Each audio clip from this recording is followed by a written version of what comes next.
Good evening, listeners. It's the most important fortnight of the year. Wimbledon is upon us.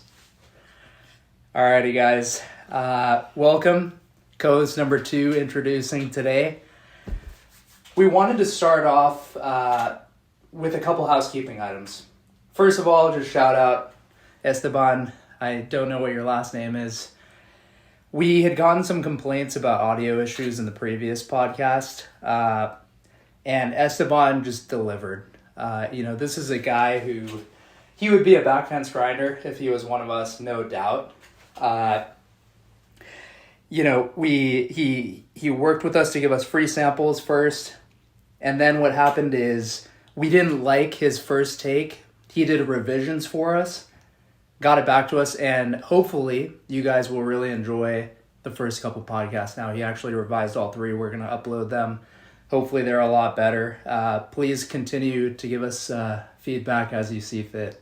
Yeah, and if we don't like the feedback, we're just going to ignore it. But we do make it a point to listen to read each and every comment, so we do really appreciate it. Yeah, but major shout out to Esteban, just a true blue-collar backfence grinder. Really welcome. Just want to welcome to the Real Takes Tennis podcast family because, this is a guy that we need when we go global. Exactly. On a more serious note, though, we did want to open with a little bit of discussion on, Nick Kyrgios. This was actually asked today during his press conference pre-Wimbledon. There was a Breakpoint episode recently in which Kiggs talks about how his tattoos are actually just covers for his scars from when he was, suicidal and having mental health issues. And we wanted to start by acknowledging, our social responsibility. Even though we are just 2 dudes shooting the shit and making no money off our words, that these words can nonetheless hurt. And there are humans listening on the other end. Our goal is to keep this podcast as light and comedic as possible, but as always, as we just said, please leave us feedback if you think we cross any lines. And also, as always, remember that we have little to no idea what we're talking about a lot of times, so bear with us when we inevitably say stupid shit. Not that this gives us any immunity, but just keep in mind that we're basically chimps with an iPhone voice recording app, and we're going to do our best to adjust. Yeah, definitely just want to echo that sentiment. A lot of the guys that we talk shit about have achieved significantly more than us and are the guys that we look up to on a day-to-day basis. And so guys, like the professional life is a hard life. Kiggs talks a lot about how he gets anywhere from 100 to 1,000 hate messages on a day-to-day basis, and that's not easy to deal with, right? No matter how confident you are in your abilities, the fact that people just choose to shit on you for no reason is quite a hard thing to deal with on a day-to-day basis. So we don't want to add to that, and rather we want to make it more lighthearted than that. So even though we will call people out for losing when they shouldn't, and I guess not losing when they shouldn't, even when they have bad results and are kind of dumb on the court, that's fine. It's just purely in a comedic sense and not, intended to hurt anyone. Think of us as Shaq, Kenny, and Chuck. Yes. With just, less melanin and just 1/10 or 1/20th the size. But Shaq has been known to cross the line and talk shit about JaVale McGee way too much. So you won't see us doing that. But yes, think of us as the comedians you need and deserve. Exactly. And I do also want to use this opportunity to shout out Marty Fish, who I think was revolutionary in terms of mental health awareness in terms of in tennis, but in sports in general. It's covered in Untold. It's a Breaking Point episode from a few years back. Highly recommended if you haven't watched it yet. He suffered from debilitating panic attacks. Ultimately, he had to retire from the game, and I think he paved the way for guys like Kiggs, guys like people like Osaka to kind of continue this trend in the right direction. I'll also shout out Kiggs from that episode of Breakpoint, dopest tattoo I've ever seen. What was it again? Give a man a mask and he becomes his true self. Boom. Just what a baller. Honestly, even though Marty Fish is one of the early guys to talk about mental health, we see this crossover now in other sports as well, right? Like Kevin Love, DeMar DeRozan from the NBA, who are really some of the pioneers in mental health. I mean, 10, 15 years ago, you think about it, no one even talked about this type of stuff. And now the mental side of the game is thought to be as important as the physical side when creating or when performing on the court on the court, right? And so it's crazy how far we've progressed like 10, 15 years from now, right? Or prior to now. So really good to see. Absolutely. And I think we could also use this opportunity to just shit on Breakpoint for a second as a show. I think, no offense to the Netflix documentarians, but I think they missed with the Drive to Survive formula this time around. Season 1 was, basically unwatchable. I think I watched maybe half of one episode. It didn't hit. I think the whole 10-second cuts of just looping things together, that documentary style nowadays that just doesn't deliver any real content. Yeah. All it makes you do is want to turn it off and watch highlights instead. So here's my issue with it. There's a lot of different ones now. There's Drive to Survive for the F1 folks, and there's Full Swing for the golf ones, and Breakpoint for the tennis folks, right? I watched all three of them, and the reason why I think Breakpoint is objectively the worst is because both Drive to Survive and Full Swing show you actual clips of the action, right? They do a really good job of breaking down the context behind why certain scenes or why certain overtakes or why certain swings are really important, and then they actually show the swing. So it does a really good job of building up the suspense. In my opinion, the Breakpoint guys didn't do a good job of demonstrating to the casual... The goal is to get the casual fan into the sport, right? And I think the way to do that is by showing really engaging rallies. Right. A crystal clear example of this is in the first episode. Kyrgios plays Medvedev. Absolutely electric match. Yep. And there's a point where Kyrgios basically fakes at the net, right? And Medvedev goes cross court, and Kyrgios hits that volley for the winner. That point wasn't shown at all. That entire game that Kyrgios used to break Medvedev, none of those electric points were shown at all. It's literally just still shots focusing on the athlete after they follow a swing or something, and they're not showing good points. And so I think that's what they've done that really makes me think, okay, as a casual fan, if I were to see this shit, I wouldn't be excited about this. But F1, they're showing exciting overtakes. They're showing a lot of action that makes me think, yeah, this is why I follow the sport. Now I follow F1 because of that. Right. And, I think, if I'm not mistaken, that first season only showed, at most, the rallies were, less than 5 seconds. And they were literally just, set point or match point, which were usually serve, miss, return. Which is just, again, to your point, it's not going to hook the viewer into wanting to play or watch the sport. Yeah, the first episode specifically shows they break down the Kyrgios Medvedev match. Right. It just seems so shocking that of all matches, you have that match. You have great content that he gets even the most excited of tennis fans into it. You could have put that in and casual fans would have loved it. And you've got Netflix access. Yep. You've got courtside seats. You've got different views that are not offered by... the mainstream media, and you're not taking advantage of that. I can't forgive them for that. I really think this show had so much potential, and they just shat the bed with it. Yeah, I am curious to know. I haven't seen too many interviews of what the players think about it. I'm sure they're not going to say it sucks because they're featured in it, but I would be curious to see what their opinion on it is. Because back to Kyrgios, right? In the Australian Open run that he had with Thanasi last year, one of the things that he said would get other people involved is the intensity of the matches, right? That crowd atmosphere plus really good high quality tennis is what makes a good product. And I just didn't think Breakpoint did a poor job of showing that. And it's not that hard to just...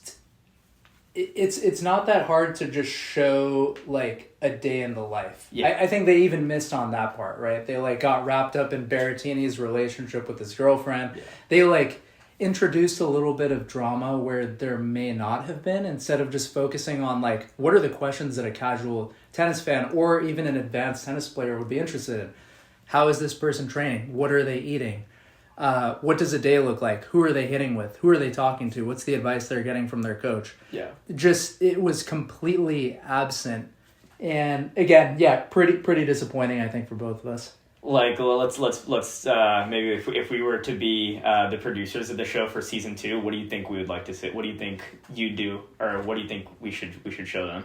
Well, I think at this point it's season 3, right? They put out season 2, and it's still, it's actually, I will say this: the Curios section Yeah. of that episode was a lot better than the entirety of season 1. Yeah, but I think it's really important. They might have gotten lost in the scope of the game. Yeah, it's really important to like go deep. So I think if I were a producer, I would want to show, instead of like splitting an episode into 2 players, one. Okay, well let me actually just start over. They need a separate show for the WTA and ATP.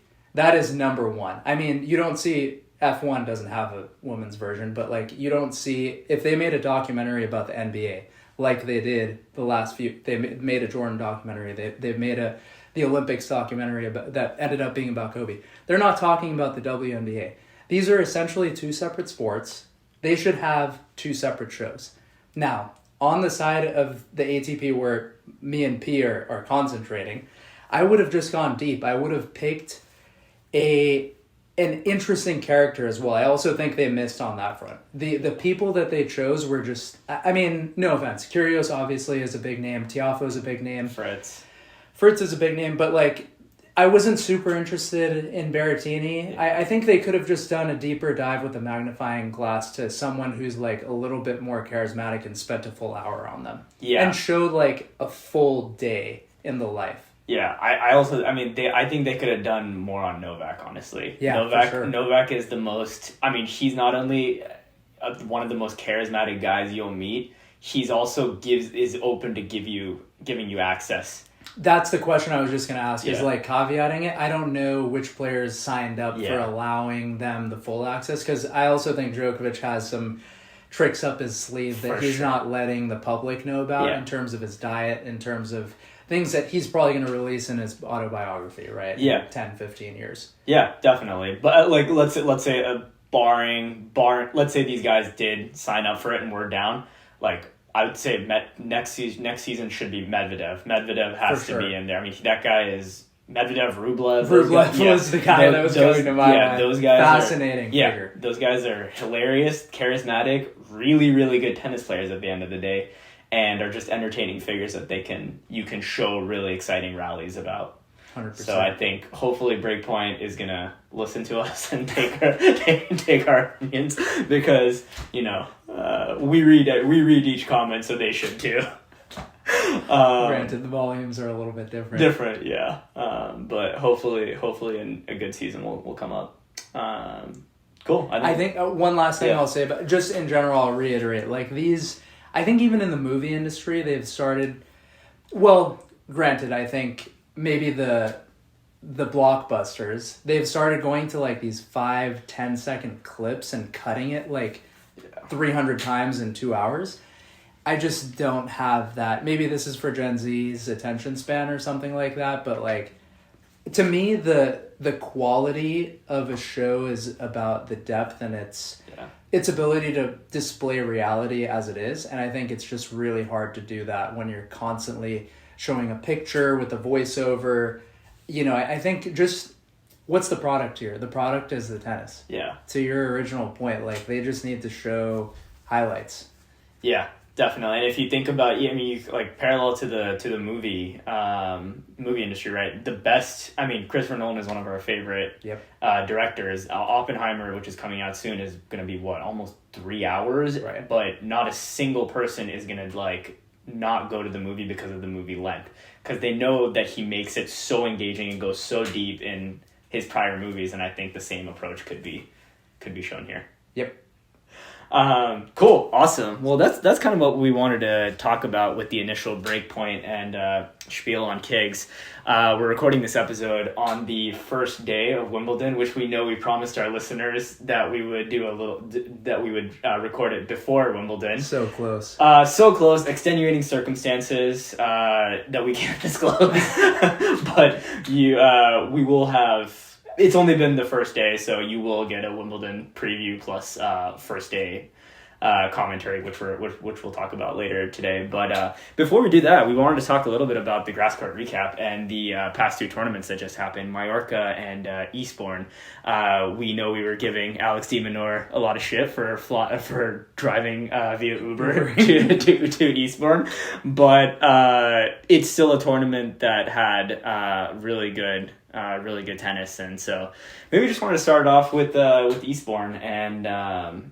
God, I'm already blanking on who won Eastbourne. Cerundolo, Tommy Paul. Cerundolo, Tommy Paul. I'd say I remember watching the highlights, and I think the thing that came to my mind was, first of all, Cerundolo's game is built for any surface. Yep. He's such a good. I mean, I think we saw he was the first Argentinian to have won a grass court tournament in quite some time, and so that just shows. I mean, how good his game translates to all surfaces. But I think the second point was that I noticed that Tommy struggled with once he had some issue with his groin, and once that happened, he seemed like he was moving very gingerly, which is understandable given how movement on grass is. I think it was a serious injury. Yeah. And I think he was genuinely really bummed out because it's going to hurt his chances at Wimbledon. And I know those high hip injuries are... Yeah. I don't even want to know what he was experiencing out there. I will shout him out for the effort. This is the exact opposite of some other people that we've talked about and hosted on this podcast, Musetti. But he did an unbelievable job of battling, and honestly, he had chances to win the tournament despite basically walking on one leg, which, we mentioned that he might have narrowly missed our first team for the first half of the year. But this is a dude who just continues to, I think, prove the haters wrong, and he's just a baller. I think I was surprised that I think going back to what we said in the previous episode was it's really interesting how guys like, I'm going to include Tommy in this list, don't play that same style on other surfaces. Because when he just flattens out his forehand a little bit, I mean, his backhand is a lethal weapon, right? Yeah. I mean, he's ripping cross-court winners on the grass, downline winners on the grass with his backhand, has the complete game, just literally loops the forehand a little bit too much. And I think this tournament proved that he is an all-surface player. Yeah, definitely. The one thing that I just noticed that I didn't realize is that in Queens, Cerundolo beat Tommy first round. Wow. So back-to-back wins for Cerundolo, which is really tough to do. That's tough to do, and he had this draw is not easy. He beat Marc-Andrea Huesler, he beat Zhizhen Zhang, he beat Mackie, and then he beat Tommy. So that's a pretty big-time effort for Cerundolo, and I think that bodes really well for his chances going into Wimbledon, which we'll talk about. We have him making some noise. Yeah, I mean, we were going to mention how hard it is to beat a person twice. With Berrettini and Sonego, but we'll get to that in a second with our Wimbledon preview. Obviously, we did call out that Berrettini got waxed last time they played, and me and P have different takes about what's going to happen the second time. But we're jumping ahead.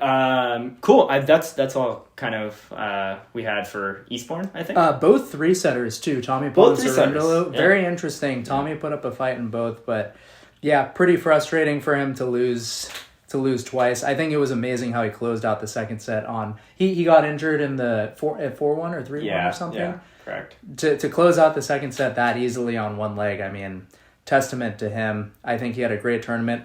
I'll call out one more thing in Eastbourne. JJ Wolf, Tommy Paul, I think match of the week. Yeah, definitely. 7-6 in the third. Highlights were out of this world. I mean, some of the craziest grass court tennis I've seen. Yeah, and I mean, JJ, we talk a lot about games and how they're able to transition to multiple surfaces. JJ, that guy's game is absolutely ridiculous. I think his forehand, his backhand, his all-court game, plus the raw power he's bringing, he's got a really bright future. He's slim thick, dude. Yeah. He's slim thick. Yeah. I mean, we saw him in person. This is a meaty the Gymshark boy. Yeah, repping Gymshark. I don't know what he benches, but I wouldn't be surprised if it's in the high 200s. On the note of JJ too, I think what is crazy on the grass is his American twist serve. He tosses that ball 3 o'clock. I mean, he's literally tossing it horizontal to the ground and just sliding it into the stands. on the deuce side. And I mean, it's pretty much bending well past the center hash mark on the ad side. I haven't really seen a guy who's willing to telegraph the serve that much. Yeah. And it's just so, he executes it so well, it doesn't matter that the opponent can read it. Yeah. Because he just got the 1-2 punch locked in. It's actually really funny you mentioned that, because I've been watching a lot of Wimbledon highlights of Federer and Djokovic's old matches, and just as a little game, I'm trying to determine where the serve is going based off the ball toss. And I've realized there's an instinctual basis after watching them play for so long. You can tell where they're going on both the deuce side and ad side, but that's off of years of watching them and in situations knowing that okay, on critical points, ad points, he's going to the weakness, or Fed's going down the tee pretty much. That's the clear pattern that I feel is being established. And so that, if that's what Fed's doing, imagine how the fact that JJ is telegraphing where his serve is going, and it's still so effective, right? It doesn't matter. I don't think it necessarily matters if you can read where the toss is going, because you still have to deal with the kick on the grass court. Slight tangent. Do you think Federer had a data analyst at his time, or do you think it was a little bit too early? No, I think it was a little bit too early for him. I think the first person who I've heard adopted data for tennis is Medvedev. I've never heard of anyone adopt. I know Joker also. Now he does, yes. Also has an analyst in his camp. Yeah. The reason why I asked that was just because I'd be very curious to see if Federer changed his tactics. If you take the counterfactual and go back in time, would he have served differently? I think the answer is no. I think he actually instinctually converged on the right answers that would be backed by data today.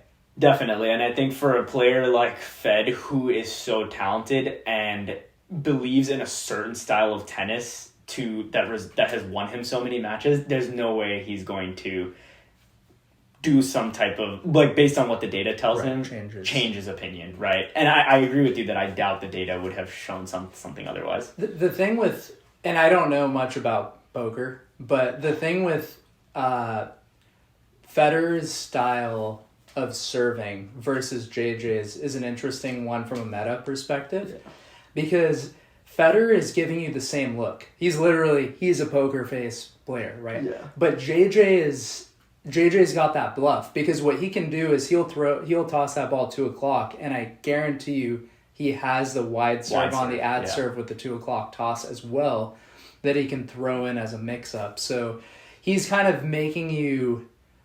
It's a more obvious, on the surface play where he just throws the bait out and then reels you in. Yeah, I would also argue that most people, that serve is going to be not as effective for right-handers, because most right-handers enjoy returning off the backhand side. They enjoy blocking it back, and I think most people have better backhand returns than they do forehand returns. We talked about this last time. I completely agree with you. I think the grip change between forehand and backhand and the movement towards the Western, semi and Western grip on the forehand is just such an extreme grip change where you're most likely, especially on a grass court, just going to bunt the forehand return back. Or chip it back. Or chip it back, whereas with the backhand, you've got a great opportunity to put two hands on the racket and connect.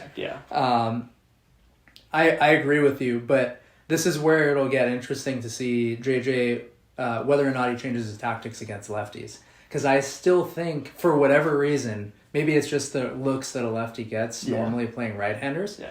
I think it's the other way around for lefties. Definitely. I think lefties are way more comfortable hitting a forehand return than righties. And so I think that slice T for JJ on the ad side is going to still work effectively against lefties. Yeah, a decade of lefties just watching Rafa Nadal and now watching him stand 10 feet beyond have made them realize that the forehand is a better return than the backhand. Guys, just on the ad side, I mean, if you're a lefty, you want to just cover the alley. Or, I mean, if you have a great forehand, do not cover the alley and just have a semi-Western grip ready and be ready to just unload on your forehand, heavy spin, high middle, or high backhand. Yeah. And, I mean, you're going to get good looks at third shots. Yeah, but I actually can't think of too many lefties that are in the draw. So we'll see if JJ's got a chance to do any of these tactics. That is weird. Yeah, I was just thinking of it. I think it just feels like maybe because Rafa's gone that's a big void. Yeah, for the lefties, no representation. But I have heard a stat, I think this is the case in baseball, that despite the population being 11% lefty, 50% of pitchers are lefty. Really? It's interesting that doesn't translate as much to tennis because you would expect the lefty kick, from my experience, is one of the hardest serves to return. Lefty kick and the lefty slice on the ad side is absolute gnarly. I've been on the receiving end of a lot of lefty slices recently because half my team is lefty, and it's tough to deal with.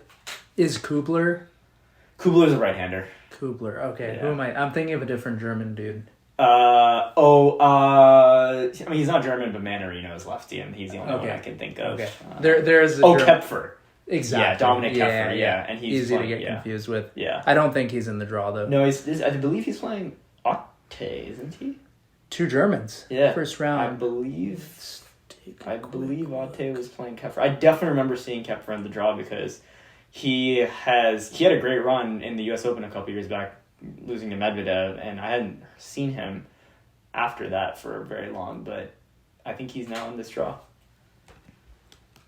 I think this is a good segue, though, into Wimbledon previews here. Well, who banks? You banks! I mean, we got to shout out our boy in Mallorca winning the maiden title first. Again, honorable mention. We've already mentioned his name. I think he's 4 out of 4 in the podcast. Maybe 3 out of 4 at this point. But straight baller, absolutely rips. I was thinking today who he reminds me of, and the guy who comes to mind first is actually Ljubicic. Cannon serve, huge forehand, the single-handed backhand that, man, I mean, this is a guy who I think he actually might hit the cleanest ball behind Djokovic. When he connects with that 6'5", 6'6", lanky frame, I mean, he is putting so much pace behind the ball on a grass court. I think the first highlight against Manarino today was one of the first few points of the finals. And, I mean, it was a court-level view. You see the pace that's coming off that forehand. I mean, Manarino was struggling to adjust. And Eubanks is a guy who you can tell he's so experienced now. He has years under his belt. He doesn't get taken aback by the moment. I mean, I was actually anticipating, because usually Tennis TV advertises the winner, and they had Manarino on the thumbnail, and I was like, after I watched the first set and a half, I was like, no, do not tell me Eubanks choked. Yeah. But again, and it was an 8-minute highlight video, and it was 6-1. 6-4, 6-1, I think, 6-1, 4-2 within 5 minutes of highlights, and I was like, dude, please do not tell me he choked. But it turns out Eubanks just stepped up, and I mean, again, I think he is a dark horse for even Wimbledon, because he plays big time tennis. He plays the same way Tiafoe does on the American side. He steps up. No, his game is unbelievably fluid, and when you're 6'7", to your point on Ljubicic comparison, not Ljubicic comparison, but specifically the years under his belt. I mean, this is a guy who's been to college, right? Like Yannick Hanfmann, so they've played in tough environments. They've played a lot of matches. And I think earlier this year was the first time Eubanks has made it into the top 100. I believe after winning a round in Miami, the Tennis TV posted something about him making the top 100 because he knew he was so close there. So this is a guy who's also been grinding really, really heavily in order to do that. And if you'll know, one of the things that, even though we think his game is so good for grass, he posted a picture of him asking Kim Clijsters for advice. That's humility right there. Yeah, and he was just basically saying that I find it really hard to move on grass, and she was saying you got to do some basic movement drills, and that will help you in the long run. Kim Clijsters is the person to ask, though. Yeah. If you want to ask someone who knows how to move on any surface, I mean, is she the only woman who really was sliding on the grass the way like a Djokovic does? I feel like I can't think of anyone else. Yeah, I mean, maybe Henin, but Yeah. I can't think of anyone else. Serena, I don't think she was sliding on she was grass. sliding on grass She that was often. sliding on hard courts and Right, clay very, very clearly, but never on. I've never seen her slide on grass. I mean, I don't even think on the men's side there are many guys. Yeah. I mean, there are a good amount of guys, but it's Yeah. not with the fluidity that Kim has. Yeah, Kim no, or she's Djokovic have. yeah, she was one of them ones, and Chris was basically saying, yeah, I mean, his point was basically like, I didn't think I would be able to compete on grass, and now like I've won a tournament. And honestly, the Manarino match is a big time result, but actually the one before against Lloyd Harris, saving 6 match points, absolute big time tenors. Each and every single one of those points felt so important, and the fact that he's able to hold him off to win that's huge. That was actually my bad for not calling that match of the week. I think the Tommy Paul JJ match was good, but yeah, I mean, 6 match points against Lloyd Harris has been under the radar this year. Underrated. He is a absolute stud of a Yeah. player. I mean, he has the complete game. Yeah. We'll have to do some research on what's been going on this And year. he's I don't know. injured. He might be he's struggling with some injured. injury, but definitely a top 30 player. I mean, Yeah, no doubt. no, absolutely. And I think that was what his level was prior to him being injured. He was seeded going through the tournaments, and he's got such a good game. So, yeah, tough luck for him losing to Eubanks. Little frosty handshake at the end. That was frosty. That was Yeah. surprisingly frosty because I thought Lloyd was a friendly dude. Yeah, I but- thought Lloyd was a friendly dude, but I guess when you blow 6 match points, you're not in the mood to be really Yeah, cordial with someone else. So that's cool. We'll give him a pass on that one. But yeah, big time result, and I think that bodes really well for Eubanks going into Wimbledon. What was the result on the other semi? I think Manarino got a kind of surprising one in the semis that I'm absolutely blanking on right now. Yeah, Manarino got Yannick Hanfmann. I thought that was really surprising. I mean, we called Yannick Hanfmann for first team. Yeah. Easy honorable mention with his trajectory, similar to Eubanks, similar to some of the other guys that are on the up and up. I was really expecting Hanfmann to come through that match. Yeah, I thought Yannick would have been able to come through that match as well, but honestly, on some level, it's kind of good that he didn't because it gave him some more time to prep for. He gave him some rest time for Wimbledon, and as we mentioned, we're taping this on the first day of Wimbledon, where he's already locked in the 5th set with Taylor Fritz, and those legs. You play another one against. You play another match before coming to Wimbledon, legs start to get a little heavy, especially when you're playing on a Monday. So I think today's match would have been done in 4 Yeah. if he had played a final against Eubanks. yeah, I think it would have been tough. Although who knows, maybe scheduling would have given him an extra day. But if he was playing on Monday, that's tough. There's no way he's beating Taylor in that match. Who do you have winning? I have Yannick winning that match. I had Yannick winning that match when the draws came out. I think right now it's 2-3 on serve, Yannick serving. So I will still back Yannick on this one, even though I think Taylor the break is better for Taylor than it is for Yannick, in my opinion. Agreed. And, I think on the note of breaking, this grass court season, I don't know if the grass is playing different or the returning just keeps getting better, but I've just noticed this year it seems like the breaks are off the charts. I usually expect a lot more holding. Yeah, I do remember 10 years ago, 10 years ago and then 10 years before that. So 10 years ago, I remember there definitely being some stuff saying how the grass was a lot firmer and how the ball was bouncing a lot higher relative to how it had the 10 years prior or even more recently, right? So it is possible that the grass has that, because of the trajectory, it's playing very similarly and that it's continuing to bounce higher and guys have more time. But given how a lot of people have been talking about it, I'd be surprised if that was the case. So Conspiracy theory, do you think Nadal lobbied for that during his career when he was trying to win Wimbledon?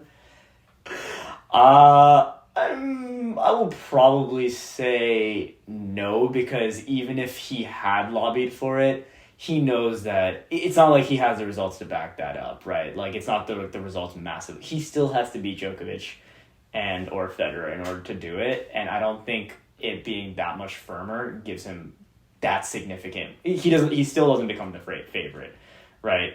And I think Wimbledon, maybe I'm wrong about this, but the outside perception that they give is that they are not an organization to be trifled with. Oh, And definitely. they definitely adhere to the traditions. Yeah. And they do things their own way. Absolutely. I mean, last year, all of the Grand Slams let the Russian and Belarusian players play the tournament, right? And Wimbledon was the only tournament that did not let those let them play.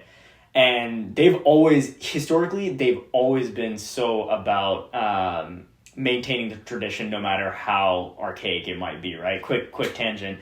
I went to Wimbledon last year, and after going, I can confidently say that as a fan experience, miserable. Absolutely miserable Really? Experience. I mean, we all know about the queue, right? But it's real. I had to get there at 6 a.m. to even think about having a chance to watch any of the matches that were scheduled on that day. First of all, the schedulers did an atrocious job of scheduling the matches. We just got really, really lucky because I planned this out where I got court 2, which had Bublik and Tiafoe and Yannick and John. Every other court, no one. It was either like doubles, boys singles, or the main center court is closed off. You pretty much you can't get it unless you camp overnight. And so compare that to the US Open last year, where I bought a ticket on the way to the first day. It's just a miserable fan experience, and by the end of watching Wimbledon the day that I went, I was exhausted. I was like, I'm not coming back here tomorrow to even think about. Like Tsitsipas and Kyrgios were playing, and I was like, I'm not even gonna. This is not worth it. I'd rather watch it on television. Even getting to the venue, right, is you have to. It's like not in London. It's not in London, but it's not inconvenient to get there. Okay. You pretty much just have to take the tube, and I'm a huge proponent of the tube. It's an awesome experience. It's really clean, really easy to get around London. So getting there is not a problem. But it's annoying to have to wake up really early and go and get there. Especially for you, huh? Especially for me. One of my friends today said, hey, you want to play pickleball at 7 a.m. tomorrow? I was like, absolutely not. That is a ridiculous request. Yeah. 7 a.m. to play a sport is like, bro, my body is still creaking. Yeah. I wouldn't even play tennis at 7 a.m. It sounds like a recipe for injury, in my opinion. No, 100% it does. And just the mental sharpness it was not there. I was exhausted. And the food, pretty mid, dude. Mid. I will say, though, that as a junior, I do wish I was more well-equipped to play in the morning. And maybe did a little bit more morning training, because the 8 a.m. matches, you need that encoding specificity of having trained at that time. Otherwise, you are going to be jet-lagged. Yeah, and it's funny because, I mean, my brother is a little bit opposite to me in that he's a morning person, much more. I would have not expected. Yeah, he's much more of a morning person than I am, and I think that's because he was so conditioned to playing matches at 8 a.m., waking up at 6:30 every single day. I mean, even now when we wake up, he's awake at 8:30, 9 at the latest, and I'm not awake till much later than that. I think it might be an old wives' tale too, but maybe there's some merit to this. My parents have always said that in the morning, that's like your best time to learn. Yeah. And that's when you're most like a sponge and most absorbing of knowledge. So if you can get yourself to wake up early and train, maybe it has something to do with like the hormones, the fact that you're partially, for me, I would be half dreaming half the time. So you're in a different state where maybe you're more impressionable. I don't know what the science is. Yeah, I don't know what the science is either. I know everyone keeps saying early bird gets the worm, but I firmly believe that I've always been the sharpest at night, and I'm not going to wake up early to try and disrupt that, right? Everyone's different at the end of the day. I do think people are, if you are a morning person, it is, the world is more equipped. Exactly. To be for morning people, but... I was going to say on Wimbledon, though, not to mention they charge £20 for strawberries and cream. So when we think of that fan experience, I think for me, the reason why it's so... I feel so much nostalgia about that tournament is because when I went, my dad was the one who stood in line at 6 a.m. and then I showed up at like 9:30, right when we were about to get in, and then he gave me a spot. Yeah. So I got to literally walk around and watch all the junior matches. That's where I saw Jerry Veasley for the first time in the 18s. got to see Djokovic warm up, realized what a clean ball he hits and how different it is from everyone else's ball, even back then, 12, 13 years ago. Yeah. That was the point where only his serve was the liability. And as soon as he fixed that and started working on the health, I mean, there was no looking back. Yeah. No, I mean, quick point on the strawberries and cream.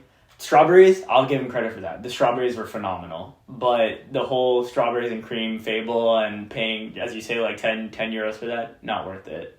I mean, the overall experience to me, yeah, I'm glad I said that I can say, as like a tennis purist, say that I went to Wimbledon, but I mean, Indian Wells, being able to buy a grounds pass ticket the day of, walk around, the courts are, they're so close to each other, so you can watch any practice match, you can watch any match when you have a grounds pass ticket, and even the US Open, same thing. Practice courts are literally right there next to the stadium court. It's just a much better fan experience than going to Wimbledon. The vibe's different too, right? Yeah. Indian Wells, US Open, people get a little rowdy. Especially the US Open. Yeah. And Wimbledon is a little bit more stick up the ass. Yeah. So again, we don't mean to go on a massive tangent here shitting on Wimbledon because it is, as I said at the first line, the greatest week of the year, greatest fortnight of the year. Yeah. But for the fans, I can see how you have to be a certain type of Brit to appreciate it. Yeah, there's just a certain level of, getting with the times. Like, I think the tradition is important, and some aspects you can keep, but come on, online ticketing, let me get those 3 extra hours of sleep and just waltz right in. I'm not down for that. And I mean, one of the things that was even talked about, like in the queue, was that people visitation is decreased. Like the amount of people buying tickets and grounds pass, like it's dropped, and 100% it's because of this. One of the things that was interesting that people were talking about was when Federer used to play, apparently they used to camp overnight. Wow. They used to camp overnight 2 days before because Federer was a god. Exactly. He was a god at Wimbledon. Everyone wanted to hopefully get a chance to see him play a center court match. And I have friends who have camped the night before. Ground's cold. It's freezing. Wow. It's absurdly bad conditions. By the end of the next day when they got in, they were like, I'm never coming back here again. Wow. Yeah. I was going to ask if that would make it worth it because of just the struggle and the suffering. No, I think they were exhausted. Unlike Daniil and Rublev, our fellow lovers of the suffering, they did not enjoy it. But when your dad went, did he camp the night before, or did he just go 6 a.m.? He went really early. Really early? Yeah, we didn't camp. I think we were just trying to get grounds pass. And honestly, we didn't really know how anything worked back then, so he just did his best. And it turned out the fact that he traded his spot for me and then he had to re-wait in line. This was the dedication of my father, man. Immigrant parents. Yeah. They will do this for their children. Yeah. Re-waited back in line, met up with me like 2 hours later. Yeah. With the rest of the family. Yeah. And then we could, we watched the Bryan Bros. Oh, that's awesome. It was a good experience. Yeah. No, I mean, when I got to the front of the line, or when whoever was there, the usher gave me and said, hey, which court do you want? He's like, we have center court tickets available. I was like, dude, no, I'm not going to take Djokovic, because the matches was the only match there was Djokovic, Kekmanovic, and I remember walking around the grounds when that match was happening, 0-3-2. It was light work. It was so... This reminds me of a certain group's decision to not follow us at Indian Wells, but we don't need to flame them for what they did. Yeah, we will. Yeah, they know what they did. While me and Pistol P were to Sampras, another god of the grass, during this month of July here, while me and P decided to stay on the grounds and watch 3 guys in the top 10. Yeah. We watched Rublev play Humbert, and we watched probably match of the day, which was Foki against Catch this year at Indian Wells. The rest of the boys elected to wait out a WTA match to watch Tiafoe whack some scrub 1-4. If I'm not mistaken, I think Tiafoe was playing Kubler, and I believe the match was Jessica Pegula versus I can't remember who she was playing. All I remember is that match kept dragging on. Yeah. And as we were sending courtside pictures of being 5 feet away from Rublev, these guys were stuck in maybe not the optimal situation. Yeah, they got the worst end of that stick, and it was just even more surprising because I think the core reason was that they wanted to go see Yannick practice, even though we would see him play tomorrow, the next day, and so a lot of L's, but that's completely fine. There's a reason why we're hosting the podcast and they're not. The logic wasn't there, but here's the thing: we squashed the beef immediately. Right, we talked about it. We hashed it out. They knew the mistake they made. They won't admit it, but it's out here now. Yep. Cool. That was a nice little trip down memory lane slash tangent. Shall we cover Wimbledon? It's Wimbledon time. Cool. Awesome. Well, we have the draw in front of us right now, and I think the way we want to do this is start off by talking about some of the popcorn matches, first rounds that we think appeal to us. Maybe that sounds like a good place to start. Cool. I think the first one that immediately jumps out, and we'll start off on the top section of the draw, which is where Alcaraz is playing, is Tsitsipas Dominic theme first round. Extremely Spicy. juicy. If this was 5 years ago, we'd probably give the edge to Dominic, but not playing a lot, hasn't played too many matches this year, hasn't won that many matches this year, but Dominic comes against Tsitsipas, who's not really in form, given that he's lost each one of his grass court matches leading up. I'm still backing Tsitsipas to win this match. Who do you have? I would probably say CT2. I think Thiem is dangerous on any surface, but the thing with him is he reminds me a bit of Felix in the sense that he's literally, his objective in life is to like look pretty and like hit a clean ball, I feel. And this is not to shit. Obviously he's won, a slam. He's a baller and he hits a beautiful ball and he looks beautiful doing it. Yeah. But I just don't think he brings that craft and that variety. Knowing that he's semi-injured right now, not playing his best, that's the type of hacky tennis you need to like take out Tsitsipas in these conditions. It's almost like he has like a full-blown American brand of tennis of just ripping the shit out of the ball, right. Both forehand, backhand. I rarely see him chip unless he's like on the run, but he's not using his slice the same way Federer did, right? Of like disrupting the rhythm, cutting through the court, and mixing up the pace and the depth. Yeah, and I think that, I mean, against Tsitsipas, that's, or even just on grass in general, that's what you have to do. So we'll back Tsitsipas on that one, but should be hopefully a good match if they can get through it tomorrow. Don't get us wrong. We would love to see Thiem upset Tsitsipas. Absolutely. Like, Thiem, at the end of the day, is still a very blue-collared player and a guy that we all really like, so we'd hope to see him win. Blue-collar work ethic, but white-collar talent. As Elliot Loney says, he's out there hitting heavy backies while Tanasi Kokonakis is just ripping chips. But like McDonald's at 3 a.m. just stoned out of his mind. Yeah, but he's a guy we're rooting for the rest of the year. Another this isn't really a popcorn match, but I think it's got the potential to be very interesting. Ben Shelton against Taro Daniel. Ooh. Taro Daniel, who is the subject of our many discussions around whether or not we could get a point off it or a game off him. Quick question, the answer is no. The answer is no. But I thought you were saying yes for a while. I was saying yes as just a pure like strict belief in myself and just, that being the necessity for competing, but realistically, did my little discrete probability model change your mind? Yes, that it definitely did. I would put the probability guys at about 1% to 2% of winning a game in a match at our level, which is, what would you say, we're on UTR? Like 11, 12. 11 or 12. Yeah. So I mean, granted, the idea of each point in UTR is that with every point, you're most likely going to double bagel the person below you. I mean, I think the logic that kind of convinced me was that, the difference between a pro and us is 4 UTR levels. And if you go backwards and someone who's UTR 8 or 7 plays against us, we're drubbing them 0-0 every time. Yeah. So, But enough about that. I'm backing Ben to win this match, but I still think it's a very dangerous match for him because he hasn't had a great grass court lead up.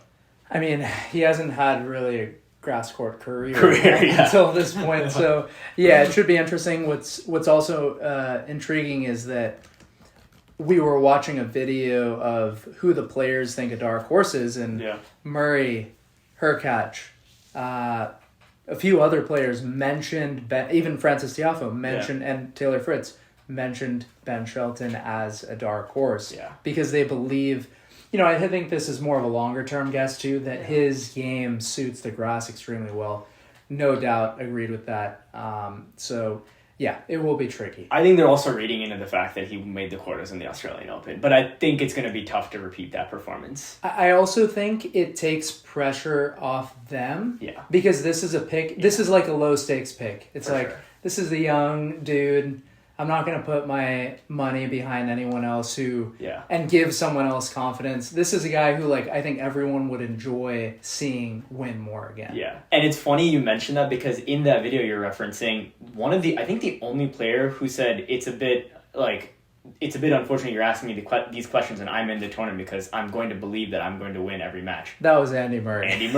Sir Andy Murray. Who, He's got a tough road ahead of him, but I do have him making the round of 16, which we'll talk about later. But I'll debate that. Yeah. On the top half of the draw, there's really no other major matches that I wanted to shout out.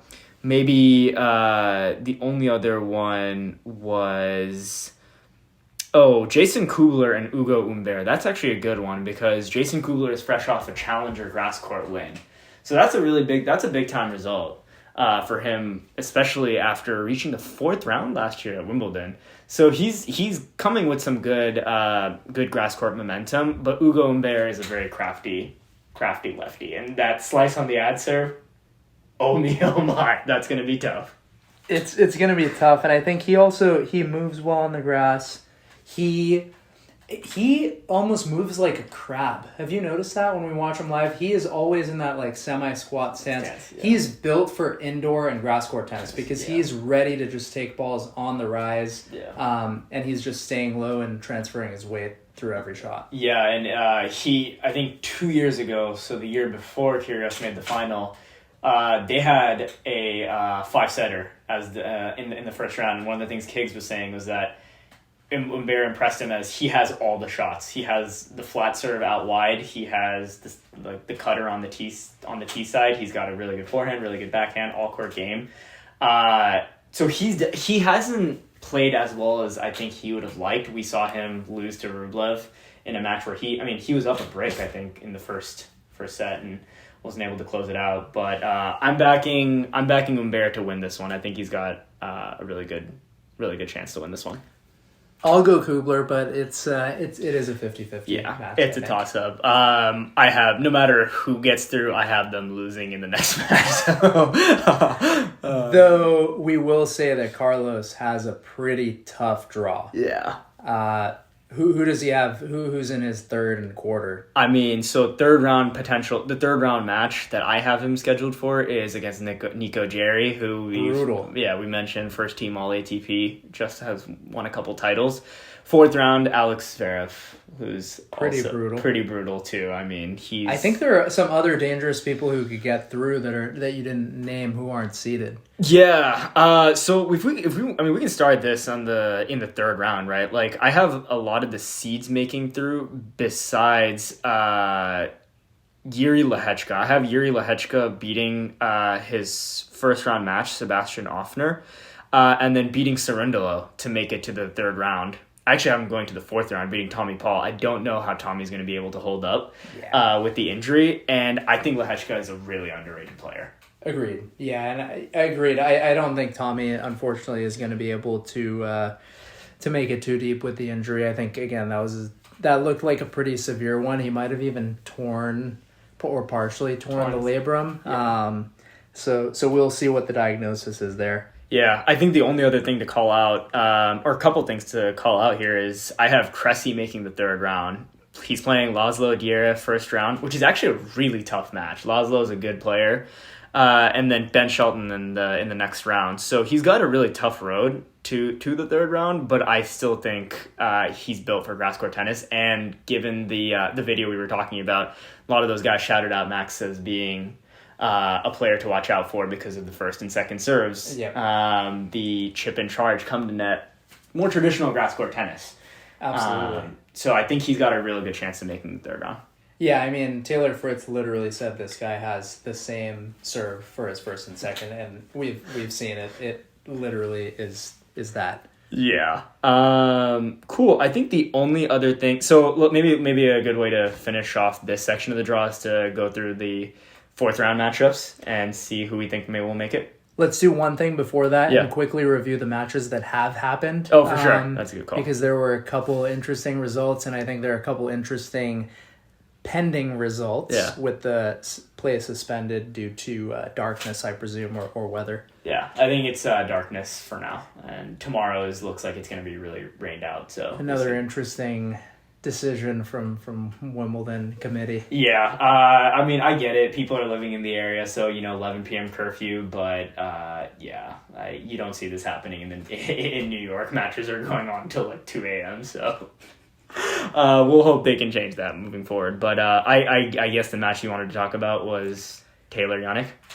I think Taylor Yannick, definitely one of the pending results. We mentioned 2-3 in the fifth. Yep. Yannick, I think, up and comer, like we said. P has him winning this match. I still think Taylor's going to pull through just with the serve and the weapons. But, I mean, anything can happen when a match gets suspended in darkness. You are not able to sleep that night. Then it gets rained out, and you're just literally waiting to play your next match. We've all been in that situation in the juniors. Yeah. It's it really makes things a lot more interesting, and the results end up being more variable. What I was going to call out was the lucky losers. Namely, miraculously, Michael Moe has been name dropped multiple times on this podcast, but this is a dude who I don't understand how his game has translated to grass. He did not qualify for the tournament. He got in because he was a lucky loser, and yet he pulls off a semi-unsurprising upset because it's another bonehead in Felix.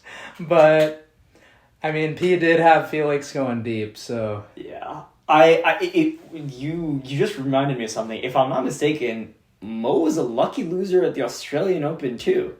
I'm pretty sure that's the case because I remember in his press conference, he was saying that he was on his way to the airport and he got a call saying, "Yo, come back, we need you to play." And if I'm not mistaken, he reached the third round at the Australian Open. So 2 back-to-back lucky losers for Michael Mo. Proving followed by wins. Big time. Michael, we got to apologize. We will take your forehand now that you've beaten Felix. I didn't get a chance to watch too much of the match, but yeah, I had Felix winning that. And for sure. That is definitely the upset of the tournament. I mean, that it's a baffling result with Felix's weapons. Yeah. I will say this, we can't question Michael Moe's work ethic and like his movement and athleticism. The guy is obviously like a freak, basically a new Gael Monfils, just without a forehand. Yeah. But come on, Felix. I think the stat I was reading was that he's lost in the first round in the past 5 slams. Felix has. Wow. So that's really surprising, especially given that I don't know if Tony Nadal is still working with him. I would hope not after these results. But it's really tough for Felix moving forward, and I'm not quite sure what he thinks he needs. I think, he's got to get back to not even the basics. He's got to change his game style up a little bit and start putting together like a more aggressive brand of tennis like we talked about that will transitional. Because he's the athlete that can compete on all surfaces and can hold up on the tour, right? And so it's transitioning to a more aggressive brand of tennis and transitioning to patterns that will work at the end of the day that I think will get him over the top. Yeah, not just 6 feet over the high and heavy, right? Like mixing in the slice, mixing up the court positioning on the return. Yeah. I think there are a lot of little things that he can change that would make him a lot more effective. Yeah, and I had him going to the third round. Wow, that's unfortunate. We're gonna have to put that one on the shit list for sure. Another interesting result was Wawrinka beating Rusevori. Yeah. The Swiss veteran coming through. Very surprising. Rusevori is playing pretty well. Yeah. I don't know. His game theoretically would translate to grass. I don't know how he played on the grass. This is probably one of his first few times as well. Yeah. Being a youngster, but Wawrinka, just you can't count a guy out like that. Yeah. 3-time Grand Slam champion. Yeah, most notably, this is the only Grand Slam that he hasn't won. I don't think he obviously won't win this tournament ever, but it's good to see that he's still motivated and still having some really good results, right? Because he like Murray have been so successful in the past, and now they're still making good results and having good tournaments. I do wonder what motivates him compared to someone like a Murray, because Murray, you can just tell he's like suffering's bitch, basically. Yeah. He just wants to suffer, and he loves that, and he doesn't know what else to do with his time. He'll just grow a huge beard and play video games. Yeah. But Wawrinka, I'm not saying he doesn't look like he's enjoying it as much. Yeah. Maybe he's addicted to those feelings of hitting the ball that he hits, obviously, but I'm not as sure. At his age, coming back from a surgery and injury, I feel like I would hang up the rackets. I think for him, it's more he's given so much to the sport that he feels like it's on him, or he owes it to himself to like keep pushing. Because if you remember, like, this is a guy who experienced success late. Right. And one of the things that's interesting is that he separated with his wife in order to fully train on and commit himself to the game, right? It's a nasty bang to go from Mike. Yeah. Yeah, and that's what propelled him, not the banging part, but the committing to the game is what propelled him to win 3 Grand Slams, right? And he won those Grand Slams over Djokovic and Nadal. So he took the hard road. He took the hard road. He took the blue collared road. So and I mean, speaking of the best tattoos, ever tried, ever failed, no matter. Try again, fail again, fail better. I mean, I would get that tattooed on me if he hadn't already taken it. Yeah, no, that's one that's not tattooed on me, but it's tattooed in my mind. Right. Because that's one of those quotes like the one that's written on top of Wimbledon. Yep. The ones that motivate you, and I think for him it's probably that, right? Like where he's just gonna keep on trying to give himself a chance. Plus, he actually enjoys the game. So. What's the one on Wimbledon to meet trial and victory? The same or something like that?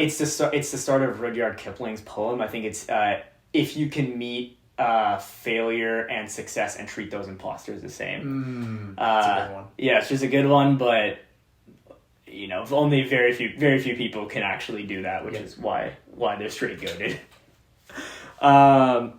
Cool. I think those are the matches that we wanted to shout out based on what are both interesting and what have happened today. I think maybe we can transition over to surprising picks that we think will make deep runs.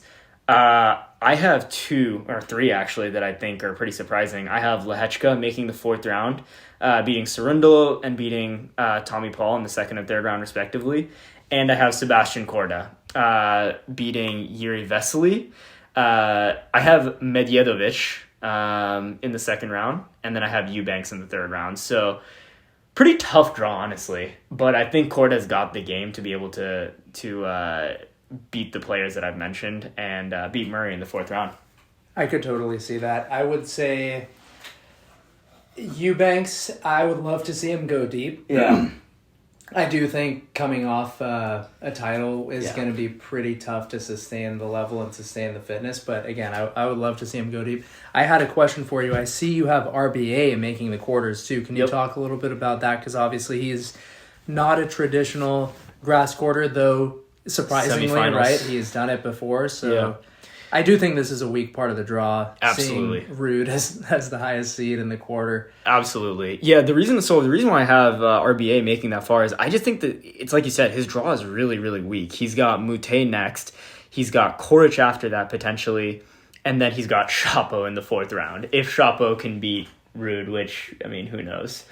If Shapo can win his first round match. Yeah, exactly. So it's pretty much just purely the weakness of the draw that makes me think that he's got a great chance to make it to the quarterfinals. I mean, this is a guy who's made the semifinals, and earlier this year he reached 4th round, losing to Tommy Paul. So he's still making deep results in tournaments, and that flat forehand, flat backhand. Yep. It's going to stay loaded. Works. Yeah, it works. And so that's why I have him reaching the quarterfinals, losing to Yannick, who won earlier today. Nice. And then I see all the other quarters you have are pretty status quo with Sinner and Rublev. And then, I mean, we don't even need to mention who's going to win the tournament. So we're not going to waste our time talking about that. Yep. And then on the other side of the draw, I have Alcaraz and Rune in the quarterfinals, and Medvedev and Korda on the other side. Medvedev, you know what? I was going to comment on that. Yeah, it's funny. It's a small tangent. I was thinking about this the other day.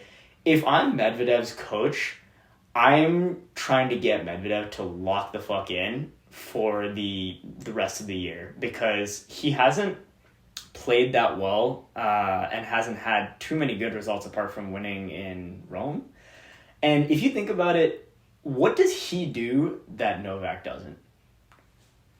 In my opinion, he's got a better serve than Novak.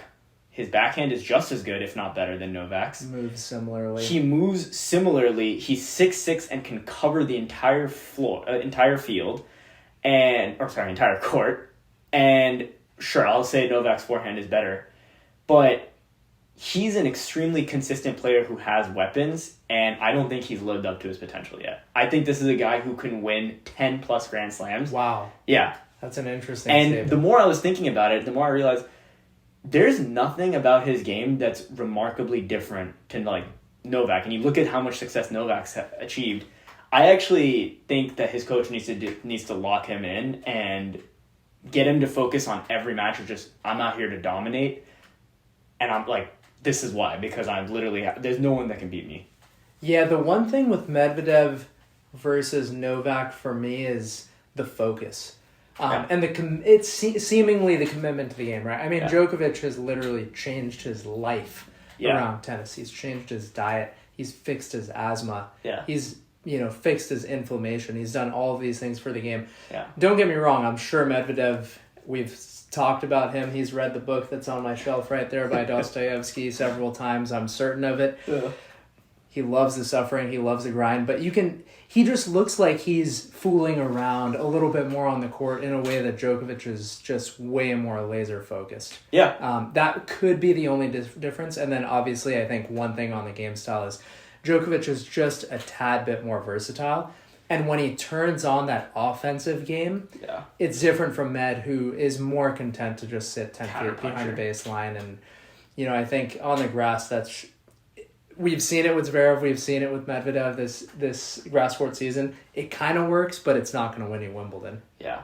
Yeah, I like that. I think those are the types of things that he needs to lock into for the rest of the year and for this tournament, because he's got a great chance to make it to the quarterfinals, although he does have some really tough opponents.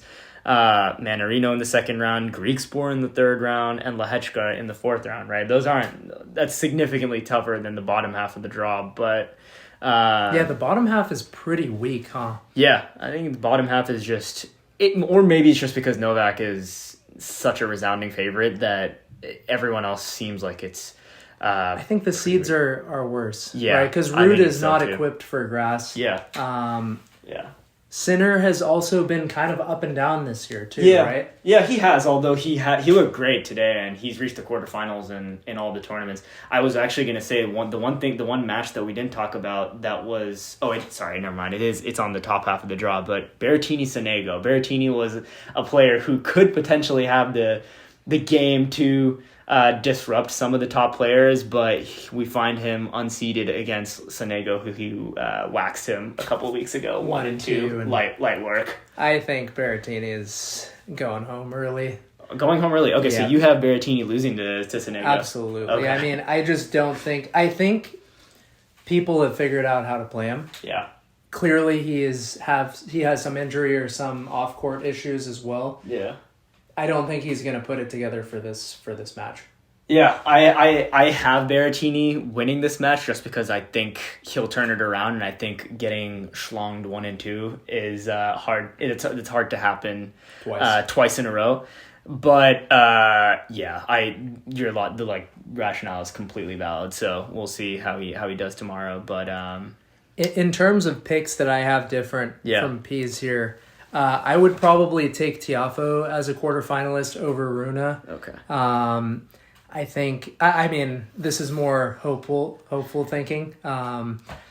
So that would be one difference. I also just don't think Medvedev is going to go deep in this tournament, unfortunately. I mean, I do think he's a great player and he's still figuring out how to play on the grass, but I don't think he's going to put it together here. And then I would love to see Eubanks making a quarterfinal run as well. And if Medvedev loses early, that kind of opens up the whole second quarter of the draw. So who knows? That quarter of the draw is wide open. But you're 100% right. And I think there's some big name grass court players, right? Eubanks, Cressy, who have the chance to go really deep. So we'll see how that section of the draw works out. One mistake I probably would have made was, like you, I would have called Isner to get through a few rounds, but just, again, the grass is playing different something, or Isner is coming off an injury, because to get broken, six times today, I think that's a little bit surprising. Yep, against the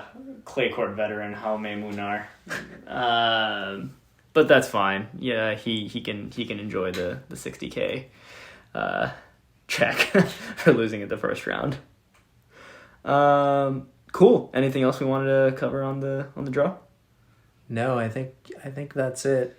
It should be some spicy matches, but again, we know who's going to win the tournament. And I think here's a question for you. You think Joker's how many sets do you think he's going to drop? How many sets do I think he's going to drop? I don't think he's ever won a Grand Slam not dropping a set. I don't think anyone will be able to push him to 5. This section of the draw is just so weak. I'd say the only person who has the chance to is Jannik, and Jannik himself is like a question mark. So I think he loses one set, and that's in the final to Carlos. Got you. Yeah. I was going to say Rublev, but honestly, I think with the Djokovic is able to dominate people who have a weakness or a weaker side, even if their strength is overwhelming. Yeah. Because he's just unbelievable at picking apart and pinpointing the weakness. So even against Rublev in the quarters, I don't see that going more than 4. Yeah. I would have him losing. I would put the line at 3 sets. Yeah, I would for sure. Yeah, take 3 sets on that one. I think it's going to be tough for anyone to stop him, especially in that half of the draw. So we'll see. Maybe Jannik has a chance, but I think this is going to be number 24 for Novak. Extending the lead. And if he gets this one, he's getting it. He's getting the U.S. Open. There's no question. He's really I calendar slam. Yeah, I think he's too good and too locked in to repeat the exact same mistake that he did. Do you think he will also get the World Tour Finals and complete the 5 for 5? Definitely. Wow. Yeah, I could see it. I think if he wins all 4, there's absolutely no one, because that's in people's head. Like, who's the top 8? Holger, no chance. Holger's not going to be able to. Djokovic has also dominated that tournament like no other. I mean, maybe Pete Sampras is the only person who's won a bunch of World Tour Finals. Yeah. Even Rafa, granted it's an indoor hard court, but still, like, you got some of these guys who are either missing it from their resume or struggled at it.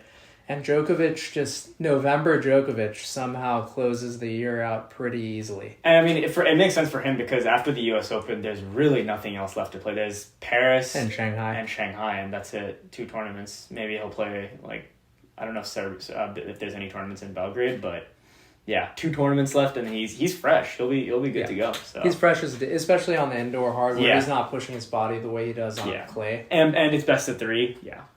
It's going to be... I don't see... Do you think that would be the greatest feat in tennis Absolutely. to this day. Absolutely. Yeah. Calendar Grand winning all 4 plus ATP.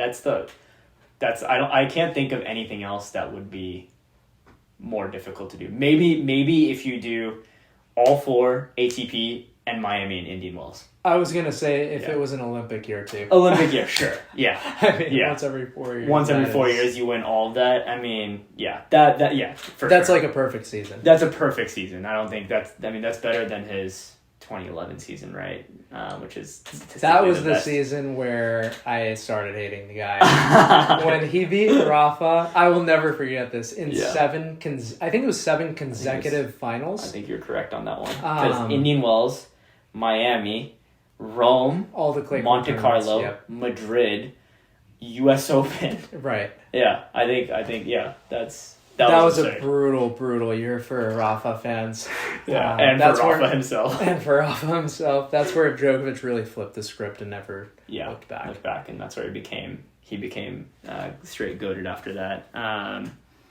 Cool. I think the only other thing anything else on Wimbledon? I think the only other thing we wanted to chat about was the quote of the week. This one coming from Mr. Nicholas Kyrgios again, who said that, I want to pull it up just so I'm not misquoting. He said, oh my god, I have these ad blockers. Let's turn these off. Kind of naughty videos are you watching? Oh yeah, sorry, my bad. I had to put it on incognito. Oh, whoops, wrong one. His quote was, I don't think I've got anything left to prove in my career, to be honest. I've beaten some amazing players, won some really big tournaments, made the final of a Grand Slam, won a doubles Grand Slam. I feel like now this is why you work, so you can actually have fun and just enjoy it. Initial thoughts?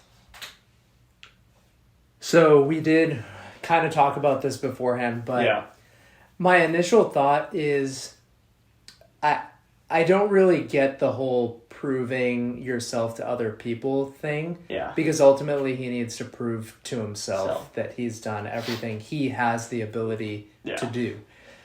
And again, I mean, I think he is right. He's done a lot in the sport, but if he looks deep down, I think he will find that he needs to win a single slam. And that will complete the resume for him. After that, it's going to be very tough to argue with that statement.